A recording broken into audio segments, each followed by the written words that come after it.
साथियों नमस्कार। एक बार फिर से आप सभी का बहुत बहुत स्वागत है आपके अपने परिवार मैथ्स वाटिका में। दोस्तों मैं हूं रुपेश यादव और इस वीडियो में हम लोग मैथमेटिक्स के 10 वैसे क्वेश्चन को देखेंगे जो रेलवे एग्जाम में सबसे ज़्यादा रिपीट करता है। इससे पहले भी इस सीरीज़ के वीडियोज़ को हमने अपलोड किया है, जिसके प्लेलिस्ट का लिंक आपको इस वीडियो के डिस्क्रिप्शन में मिल जाएगा। इसके अलावा अगर आप हमारे साथ पेड बैच में जुड़ना चाहते हैं तो इसके लिए आपको प्ले स्टोर से मैथ्स वाटिका एप्लीकेशन को डाउनलोड करना होगा। उस एप्लीकेशन के ऊपर मैथ और रीजनिंग दोनों का ही फाउंडेशन बैच चल रहा है। प्रत्येक बैच का फी वहाँ पे आपको 350 रुपये देने होंगे, यानी 350 रुपये में कंप्लीट मैथमेटिक्स और 350 में कंप्लीट रीजनिंग आपको वहाँ पे कराया जाएगा। तो आइए शुरू करते हैं आज के क्लास को। देखिएगा, पहला क्वेश्चन आपके सामने है जो कि आपका पॉलीगन टॉपिक से है। हमें यहाँ पे बताना है कि 26 भुजा वाले एक समभुज में विकर्णों की संख्या कितनी होगी।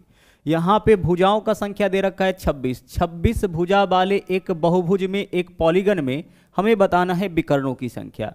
तो देखिए, विकर्णों की संख्या जब भी निकालना होगा तो हम फॉर्मूला यूज करते हैं n इंटू n माइनस 3/2। यह फॉर्मूला हम लोग यूज करते हैं किसी भी पॉलीगन के विकर्णों की संख्या निकालने के लिए। और इस फॉर्मूला को आप ध्यान रखिएगा क्योंकि यहाँ से क्वेश्चन बहुत ही ज़्यादा आपका पूछा जाता है। किसी भी पॉलीगन का, पॉलीगन किसको बोलेंगे? 3 या 3 से अधिक भुजाओं से घिरा हुआ समतल क्षेत्र, जैसे त्रिभुज, चतुर्भुज, पंचभुज, खष्टभुज, सप्तभुज, अष्टभुज, सबका सब आपका पॉलीगन कहलाता है।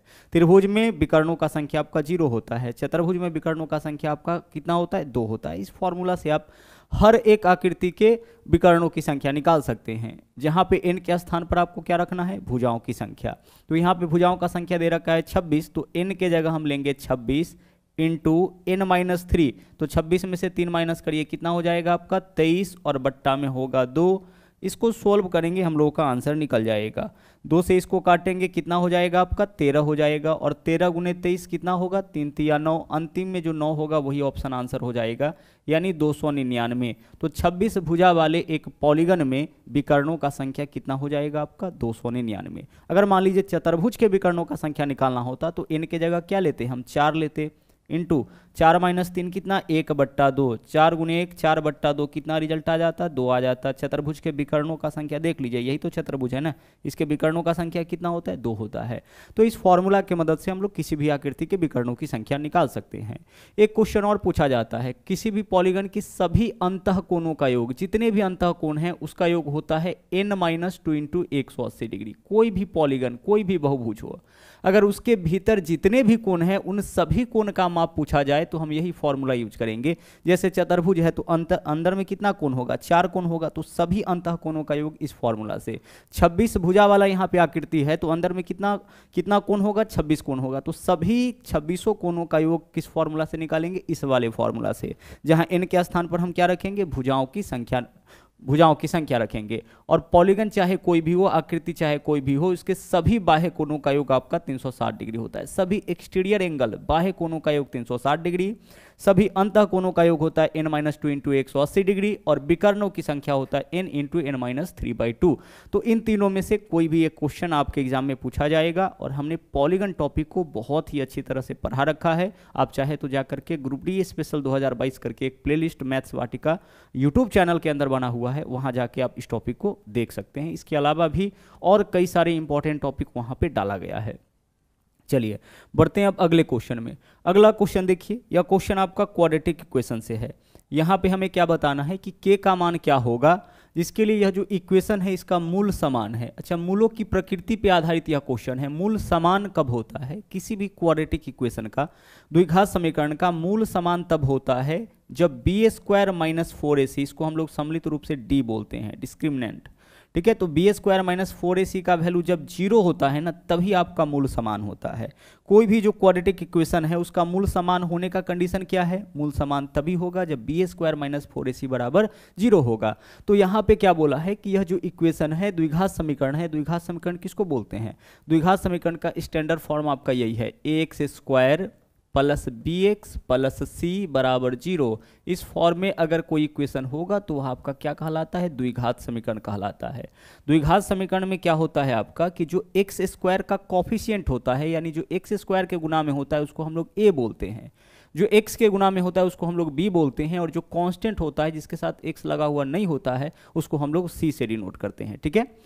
और हमने यहाँ पे आपको क्या बताया कि मूल समान कब होगा, जब बी स्क्वायर माइनस 4ac बराबर 0 होगा। अब इसमें देखते हैं कि b का वैल्यू क्या होगा, तो जो एक्स स्क्वायर का कॉफिशिएंट होगा वह a का मान, तो a का मान इस क्वेश्चन में क्या होगा 4 हो जाएगा। जो x के गुना में होगा वह b का मान, तो b का मान क्या हो जाएगा 4√3 हो जाएगा। और जो कांस्टेंट होगा वह c का मान, तो c का मान क्या होगा यहाँ पे k हो जाएगा। तो a b c तीनों का मान यहाँ पे पता है और मूल समान होने की वजह से बी स्क्वायर माइनस 4ac का वैल्यू 0 होगा। तो सबसे पहले आप b स्क्वायर करिए, तो b का वैल्यू क्या है 4√3, तो हम करेंगे 4√3 का स्क्वायर, तो 4 का स्क्वायर 16√3 का स्क्वायर 3, 16 तिया 48, बी स्क्वायर का वैल्यू 48, क्योंकि b का वैल्यू 4√3 है तो आप 4√3 का स्क्वायर करिए, 4 का स्क्वायर 16√3 का स्क्वायर 3, 16 तिया 48 माइनस 4ac, तो 4 गुने a गुने c, तो 4 गुने 4 गुने k यानी कि 16 के हो जाएगा। 4ac यानी 4 गुने a का मान 4 है, c का मान k है, तो 4ac का वैल्यू 16 के हो जाएगा, बराबर में 0 है तो 0। यहाँ से देख लीजिए 48 बराबर कितना हो जाएगा 16 के हो जाएगा। इस तरफ आपका माइनस में है, इधर आएगा तो प्लस में हो जाएगा। 16 से काट लीजिए इसको, 16 थी 48, इधर क्या आ गया आपका 3 आ गया, 3 बराबर k। हमें यही इस क्वेश्चन में पता करना था कि k का मान क्या होगा। मूल समान होगा तो बी स्क्वायर माइनस 4ac बराबर 0 होगा। a किसको बोलेंगे b किसको बोलेंगे, जो एक्स स्क्वायर का कॉफिशिएंट होता है वह a का मान, जो x का कॉफिशिएंट होता है यानी x के गुना में होता है वह b का मान, और जो कांस्टेंट होता है वह आपका c का मान होता है। ठीक है, ध्यान रखिएगा चिन्हों के साथ, a का मान +4, b का मान +4 और c का मान +k है। अगर माइनस होता तो फिर हमें माइनस यहाँ पे लेना होता। चिन्हों के साथ हमें a b c का वैल्यू यहाँ पे लेना है। चलिए बढ़ते हैं अगले क्वेश्चन में। क्वाड्रेटिक इक्वेशन का पूरा एक वीडियो लेकर के आएंगे जिसमें हम कंप्लीट क्वाड्रेटिक इक्वेशन के कॉन्सेप्ट को डिस्कस करेंगे। अगला क्वेश्चन देखिएगा यहाँ पे क्या है, दो धनात्मक संख्याओं की समानांतर माध्य और गुणोत्तर माध्य का योग उन संख्याओं के अंतर के बराबर है। क्या क्वेश्चन में बोला है, फिर से देखिएगा, बोला है दो धनात्मक संख्याओं के समानांतर माध्य और गुणोत्तर माध्य का योग उन संख्याओं के अंतर के बराबर है। अब हमें बताना है उन संख्याओं का अनुपात ज्ञात करिए। अब गौर से देखिए, अगर बेसिक से इस क्वेश्चन को सोल्व करने के लिए जाइएगा ना तो बहुत बड़ा क्वेश्चन हो जाएगा। सबसे पहले हम लोग देखते हैं कि समानांतर माध्य कैसे निकालते हैं। गौर से देखिएगा, कोई भी जो आपका संख्या होगा उसका समानांतर माध्य निकालने के लिए फॉर्मूला होता है a + b/2। अगर a और b कोई दो संख्या है तो उसका समानांतर माध्य क्या होगा a + b/2, जैसे आप औसत निकालते हैं वही होता है। और गुणोत्तर माध्य कैसे निकालते हैं, गुणोत्तर माध्य होता है आपका √ab। ठीक है, रूट अंडर क्या होता है, रूट अंडर आपका ab होता है। गुणोत्तर माध्य क्या हो जाएगा, गुणोत्तर माध्य आपका हो जाएगा √ab। समानांतर माध्य a + b/2, गुणोत्तर माध्य क्या हो जाएगा √ab। जब भी कोई दो संख्या आपको दे, समानांतर माध्य पूछे तो a + b/2 कर लेंगे, गुणोत्तर माध्य पूछे तो हम क्या करेंगे √ab कर लेंगे। अगर तीन संख्या हो जाता है तो फिर हम a + b + c/2 कर लेते हैं। और गुणोत्तर माध्य के लिए क्या करते हैं, √a/b/c और क्यूबिक रूट ऑफ, मतलब अंदर में यहाँ पे 3 डाल देते हैं, जितना संख्या होता है यहाँ पे हम लोग संख्या उतना डाल लेते हैं। ठीक है, लेकिन जनरली दो ही संख्या का पूछा जाता है। तो समानांतर माध्य कैसे निकालिएगा यह क्लियर हो गया, गुणोत्तर माध्य कैसे निकालिएगा यह भी क्लियर हो गया। अब क्वेश्चन के अनुसार हम लोग इस क्वेश्चन को सोल्व करते हैं। क्या बोला है कि समानांतर माध्य और गुणोत्तर माध्य का योग संख्याओं के अंतर के बराबर है, तो संख्याओं का अनुपात ज्ञात करिए। अब इस क्वेश्चन को ना सिंपल बनाने के लिए हम लोग बाई ऑप्शन सोल्व करेंगे। ऑप्शन में क्या दे रखा होगा, संख्याओं का अनुपात। तो पहला ऑप्शन अगर लेते हैं तो संख्याओं का अनुपात क्या होगा 9:1, यानी पहला संख्या 9 और दूसरा संख्या 1। तो अगर संख्या 9 और 1 लेते हैं तो समानांतर माध्य इसका 5 हो जाएगा। बताइए जरा, 9 + 1/2 a + b/2, यही तो होगा 5, समानांतर माध्य 5 हो जाएगा। गुणोत्तर माध्य क्या हो जाएगा √ab, यानी √9 गुने 1, 9 गुने 1 यानी 9, 9 का वर्गमूल कितना 3। तो अगर हम लेते हैं संख्या 9 और 1 तो इसका समानांतर माध्य हो जाएगा 5, गुणोत्तर माध्य हो जाएगा 3। अब अकॉर्डिंग टू क्वेश्चन का कंडीशन हम लोग देखते हैं, क्या बोला है, समानांतर और गुणोत्तर माध्य का योग यानी 5 + 3 कितना हो गया 8। संख्याओं के अंतर के बराबर, तो संख्या 9 और 1 लिए हैं तो अंतर कितना का 8, इसके बराबर आ गया। देख लीजिए, संख्याओं के समानांतर माध्य और गुणोत्तर माध्य का योग इन्हीं दोनों संख्याओं के अंतर के बराबर आ गया, यानी विकल्प ए जो है वह क्वेश्चन के सभी कंडीशन को पूरा कर रहा है, इसलिए विकल्प ए जो है हमारा इस क्वेश्चन का सही आंसर हो जाएगा। ध्यान से समझिएगा, क्वेश्चन पढ़ने का आपके पास सही मेथड होना चाहिए। क्वेश्चन पढ़ के आप एनालिसिस जरूर करिए कि क्वेश्चन में दिया क्या है और पूछा क्या है। ओके, चलिए जब तक आप मैथ के क्वेश्चन में यह नहीं समझ पाते हैं तब तक आसानी से आप अपने क्वेश्चन का आंसर नहीं निकाल पाइएगा। और एक चीज़ और, मैथमेटिक्स का कोई भी क्वेश्चन जो होता है वो आपका हल्का या भारी नहीं होता है। अगर आप कॉन्सेप्ट समझ जाते हैं तो वह क्वेश्चन आपके लिए हल्का है, अगर आप कॉन्सेप्ट नहीं समझते हैं तो वह क्वेश्चन आपके लिए क्या है, भारी है। ओके, चलिए अगला क्वेश्चन आपका ट्रिग्नोमेट्री से है और अगला 2 क्वेश्चन हम लोग ट्रिग्नोमेट्री से करेंगे और मोस्ट रिपीटेड क्वेश्चन करेंगे।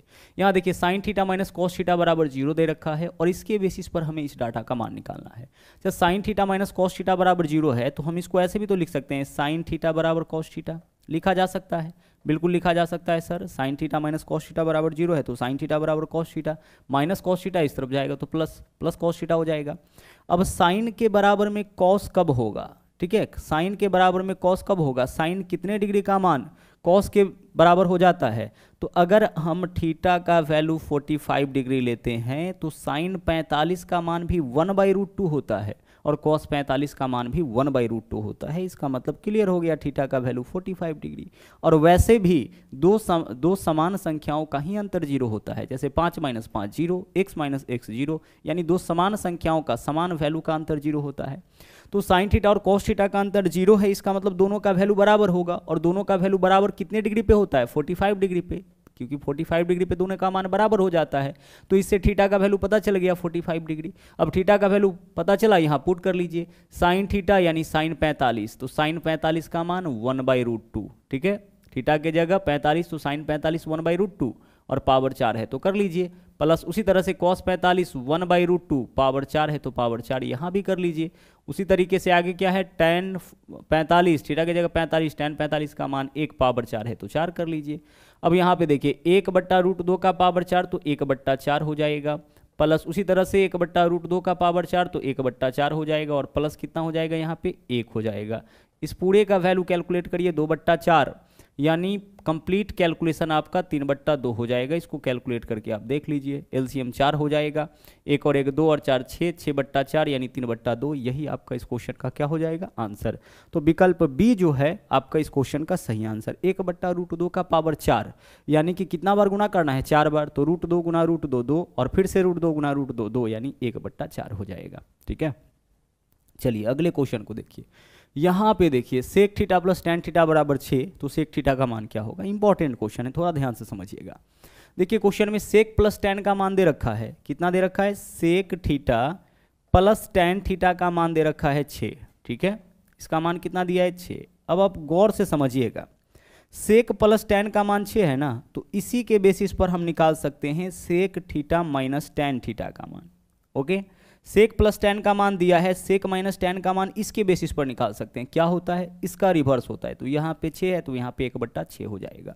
सेक प्लस टैन के मान का उल्टा सेक माइनस टैन का मान होता है और सेक माइनस टैन के मान का उल्टा सेक प्लस टैन का मान होता है, क्योंकि फॉर्मूला क्या होता है आपका, कई दफ़ा पहले भी हम बता चुके हैं, sec square theta minus tan square theta बराबर क्या होता है आपका, बराबर 1 होता है।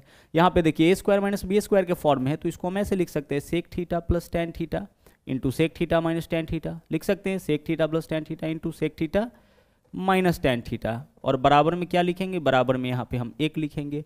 अब गौर से देखिए सेक प्लस टैन का मान क्या होगा, इधर गुना में इस तरफ आएगा तो भाग में 1/सेक माइनस टैन, और सेक माइनस टैन का मान क्या होगा, यह गुना में उस तरफ ले जाएंगे तो भाग में 1/सेक प्लस टैन। कहने का मतलब सेक प्लस टैन के मान का रिवर्स सेक माइनस टैन का मान, और सेक माइनस टैन के मान का रिवर्स सेक प्लस टैन का मान।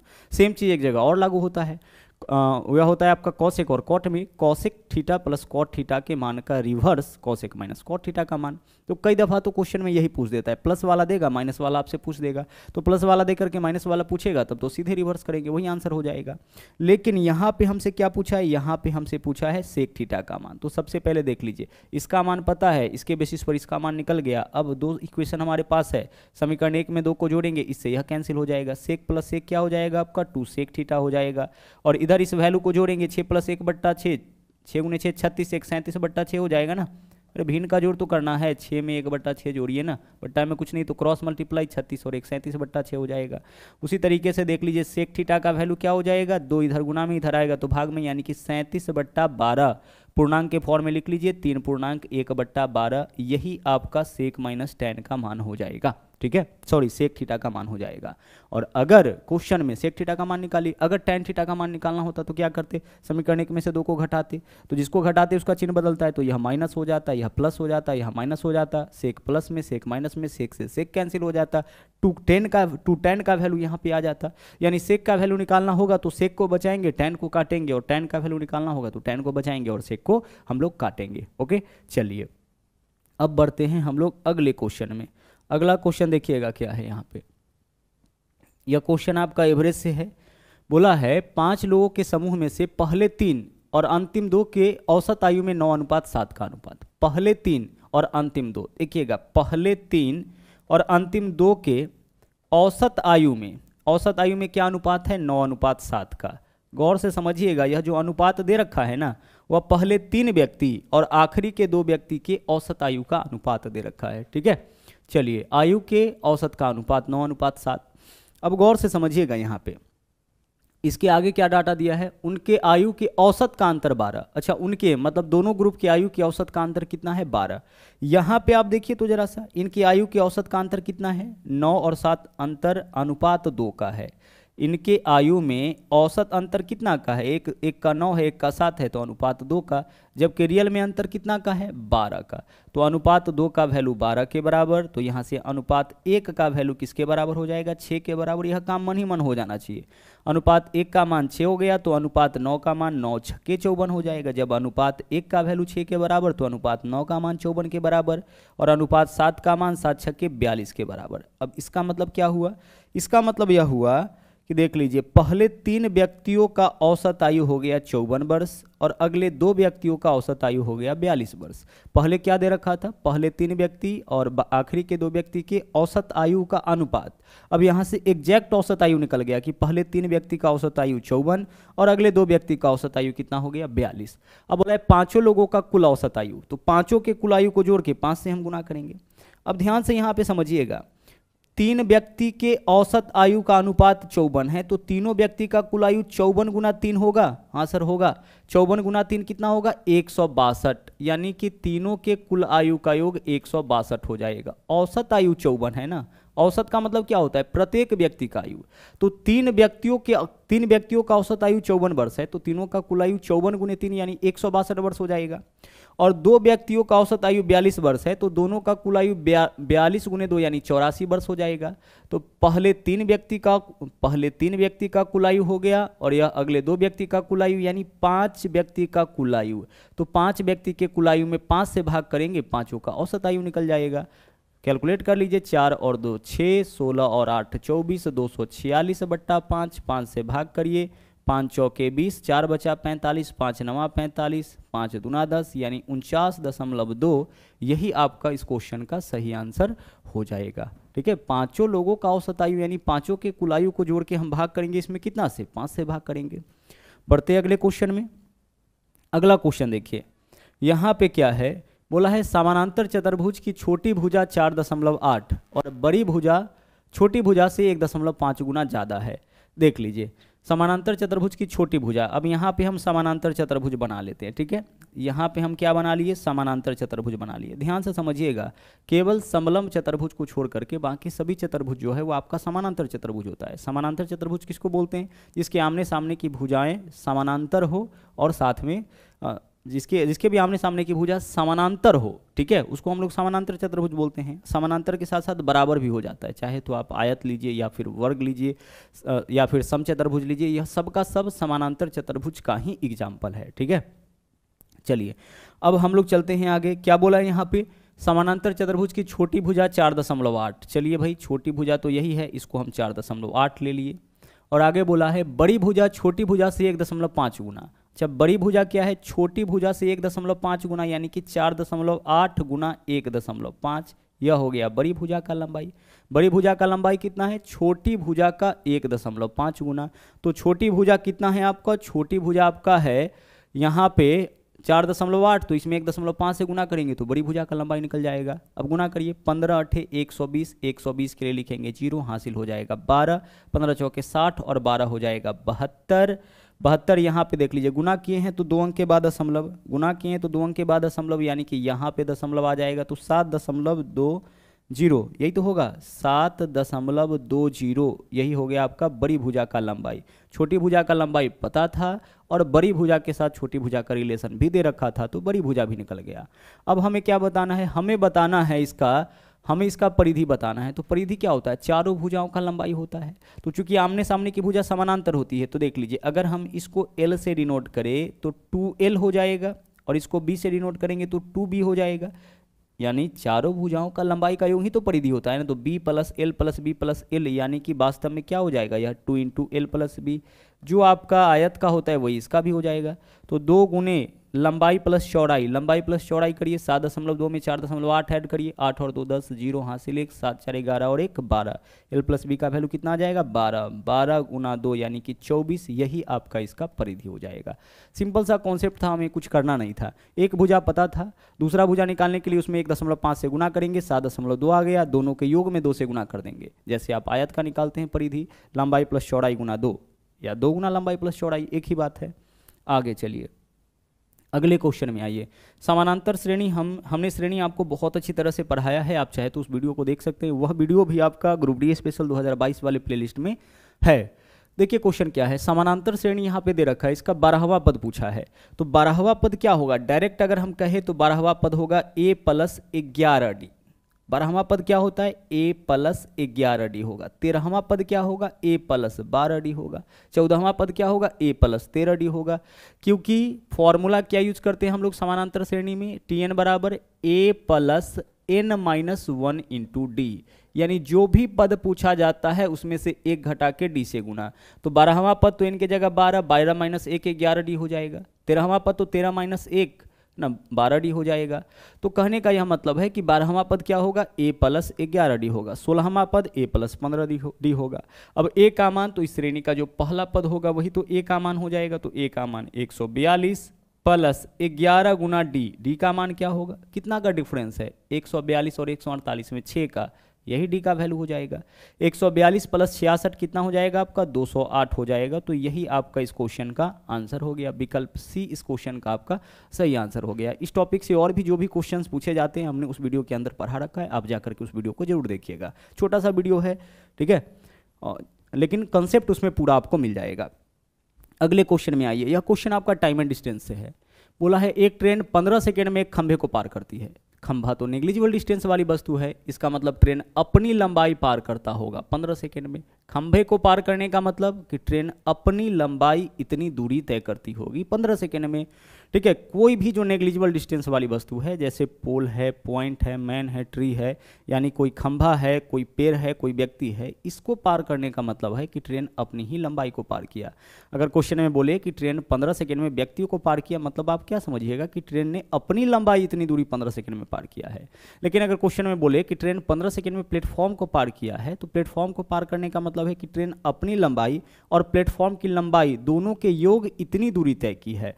तो हमेशा आपको क्या सोचना है कि कितनी दूरी ट्रेन ने तय किया। व्यक्ति को पार करने के लिए ट्रेन ने केवल अपनी लंबाई इतनी दूरी तय किया, प्लेटफॉर्म को पार करने के लिए ट्रेन ने अपनी लंबाई और वस्तु की लंबाई के योग इतनी दूरी तय किया। अब क्वेश्चन में बोला है कि 15 सेकेंड में खंभे को पार किया, यानी कि ट्रेन 15 सेकेंड में सिर्फ अपनी लंबाई को पार करता है, जबकि 25 सेकेंड में ट्रेन 100 मीटर लंबे प्लेटफॉर्म को, 100 मीटर लंबे प्लेटफॉर्म को, तो प्लेटफॉर्म को पार करने के लिए ट्रेन को अपनी लंबाई प्लस प्लेटफॉर्म की लंबाई दोनों के योग इतनी दूरी तय करनी होगी। तो इतनी दूरी रेलगाड़ी तय करती है 25 सेकेंड में। बात समझ पा रहे होंगे। ट्रेन प्लेटफॉर्म को पार किया, तो प्लेटफॉर्म को पार करने का मतलब है कि ट्रेन अपनी लंबाई और प्लेटफॉर्म की लंबाई दोनों के योग इतनी दूरी तय किया है 25 सेकेंड में। अब आप इस दोनों के बेसिस पर हमें यह बताइए कि ट्रेन केवल प्लेटफॉर्म इतनी दूरी कितने समय में तय करेगा, 25 माइनस 15 10 सेकेंड में, यही तो होगा। देखिए जरा सा, ट्रेन अपनी लंबाई और प्लेटफॉर्म की लंबाई दोनों के योग इतनी दूरी 25 सेकेंड में, ट्रेन केवल अपनी लंबाई उतनी दूरी 15 सेकेंड में, यानी प्लेटफॉर्म इतनी दूरी कितने समय में ट्रेन तय करेगा, 10 सेकेंड में। और प्लेटफॉर्म का लंबाई कितना दे रखा है, 100, यानी कि ट्रेन 100 मीटर की दूरी तय करता है 10 सेकेंड में। तो दूरी बट्टा समय क्या निकल गया, ट्रेन का चाल निकल गया। बहुत शॉर्ट मेथड है, बस आपको समझना है। ट्रेन का चाल निकालिए, कितनी दूरी कितने समय में, इसी से तो चाल निकलता है। तो ट्रेन 100 मीटर की दूरी, प्लेटफॉर्म की लंबाई 100 मीटर है और प्लेटफॉर्म इतनी दूरी तय करता है 10 सेकेंड में, तो इतनी दूरी इतने समय में, तो दूरी बट्टा समय चाल निकल जाएगा। हमें बताना है ट्रेन की लंबाई, तो इसी चाल से ट्रेन 15 सेकेंड में खंभा को पार किया, यानी 15 सेकेंड में अपनी लंबाई इतनी दूरी तय करता है, तो इसी चाल से 15 सेकेंड में इसके द्वारा जो तय दूरी होगा यही ट्रेन की लंबाई होगा। बहुत इंपॉर्टेंट क्वेश्चन है, बहुत ज़्यादा पूछा जाता है। देख लीजिए 150 मीटर आंसर हमारा आ गया, कुछ नहीं हमें करना पड़ा, सिर्फ क्वेश्चन को देख करके हम लोग अपना आंसर निकाल सकते हैं, लेकिन सही कॉन्सेप्ट आपके पास होना चाहिए तभी, ठीक है। और टाइम एंड डिस्टेंस हमने पहले पढ़ाया है। चलिए बढ़ते हैं आगे। अगला क्वेश्चन देखिएगा यहाँ पे क्या है। अगला क्वेश्चन है यहाँ पे बोला है कि 22 मीटर और 10 मीटर के आयताकार एल्युमिनियम शीट को इस प्रकार से बेलनाकार रूप में मोड़ा जाता है। अब गौर से देख लीजिएगा, एक आपका आयताकार शीट है इस तरीके का, ठीक है, यह आपका क्या है, एक आयताकार शीट है। इसका लंबाई कितना दे रखा है, 22 मीटर। ओके, लंबाई इसका दे रखा है 22 मीटर और चौड़ाई दे रखा है 10 मीटर। अब आगे देखिए, अब आगे क्या बोला है, बेलनाकार रूप में मोड़ा जाता है, इसको बेलन बनाया गया। अब देखिए बेलन कैसे इसको बनाया जा सकता है, दो तरीके से। एक तो हम इस तरीके से मोड़ दे इसको, है ना, फोल्ड कर दे, ऐसे करके फोल्ड कर दे, या फिर इसको हम ऐसे करके फोल्ड कर दे। कहने का मतलब लंबाई के अनुसार या फिर चौड़ाई के अनुसार फोल्ड कर दे। अब देखते हैं कि क्वेश्चन में क्या दे रखा है। बोला है कि इस प्रकार से मोड़ा जाता है कि इसकी छोटी भुजा इसकी लंबाई बन जाती है। अब गौर से देखिएगा, इसको बेलन के रूप में मोड़ा गया है, तो हम इसको बेलन बना दिए। इस फॉर्म में मोड़ा गया है, किस फॉर्म में, बेलन के रूप में मोड़ा गया है। और कोई भी बेलन को अगर आप खोलिएगा ना, तो उससे एक आपको ना आयताकार शीट बन जाएगा, आयत बन जाएगा, किसी भी बेलन को जब आप ओपन करिएगा तो, ठीक है। चलिए अब आगे क्या बोला है कि इसकी छोटी भुजा, यानी इसका जो छोटी भुजा है लंबाई, लंबाई कहने का मतलब बेलन की ऊंचाई, तो बेलन की ऊंचाई क्या बन गया, इसकी जो छोटी भुजा है, ठीक है। बेलन का ऊंचाई क्या क्या बन जाता है, इसकी छोटी भुजा बेलन का बन जाता है लंबाई।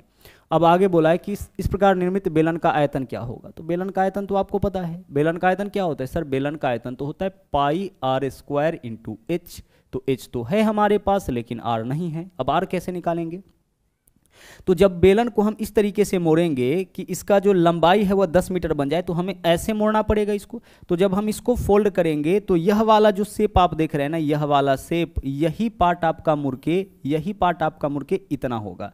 तो यह जो आपका सर्किल बना है, बेलन का जो आधार होता है वृत्ताकार होता है, इसकी परिधि कितना हो जाएगा, 2 पाई आर। परिधि का मतलब क्या हुआ, परिधि 2 पाई आर, यानी 2 गुने, हम ऐसे भी तो लिख सकते हैं 22/7 गुने आर। यह क्या हो गया, यह हो गया आपका बेलन के आधार की परिधि। और बेलन के आधार की परिधि क्या होगा, यही 22 मीटर होगा। यही 22 मीटर क्यों होगा, क्योंकि इसी को यहाँ पे मोड़ा गया है। देख लीजिए, इसी को मोड़ा गया है। दोनों में से एक हमेशा बेलन का परिधि बन जाएगा और एक जो होगा बेलन का ऊंचाई बन जाएगा। तो अगर यह वाला ऊंचाई बना है तो यह परिधि हो जाएगा, और अगर यह ऊंचाई बनेगा तो यह क्या हो जाएगा, यह बेलन का परिधि हो जाएगा, क्योंकि यही पार्ट यहाँ पे मुड़ा हुआ है।